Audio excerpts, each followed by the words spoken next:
Yes. So we're in Clovis, California. We just finished installing a toilet. It's a Delta Foundation straight out of Home Depot, and it's elongated. First thing that we did is got an adapter for this old shutoff valve.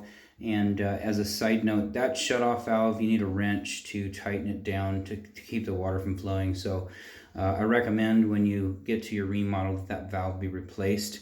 It's a multi-turn valve, and then when it bottoms out, it's not seating correctly, so water still flows. It's not a big deal if you don't work on this a lot, but while you do have it disconnected for a tiling project, it's going to run water. So just a quick replacement, and we stock those. It's not a big deal. You just turn the water off, unscrew that valve, put a new one on, and then you're good to go. Second thing we noticed is, we set a lot of toilets, and we're used to, wood floors, especially, raised wood floors, so you got a crawl space underneath the home, or second story buildings, where you've got a wood floor, and we know what it takes to get, a flange fastened securely up there. We like to put blocking in between the horizontal sewer pipe and the bottom of the floor, just for extra support so the flange will not pull up. We also like to take a double layer underneath, not just 3/4 plywood, but another layer of 3/4 plywood underneath, and so that when you screw the flange to the floor, it doesn't move. So this one is moving, and it's an old cast iron. Sewer pipe vertical is cast iron, so I'd imagine horizontal is cast iron as well.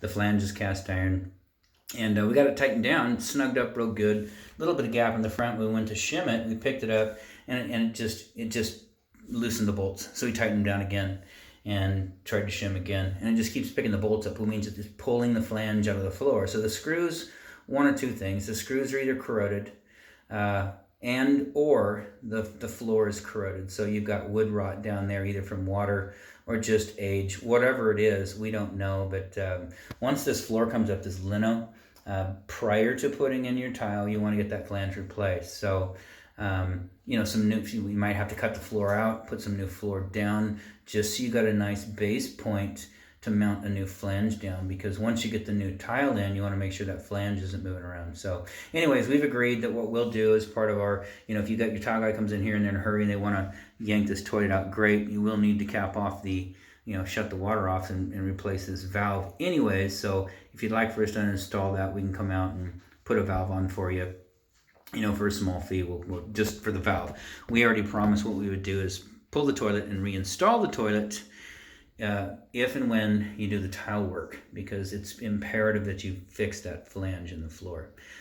Anyways, so we talked to the homeowner about that. We got a brand new supply line coming up to the toilet. It's a 1/2 by 3/8 adapter there on this shutoff valve. It's an old school 1/2-inch IPS valve.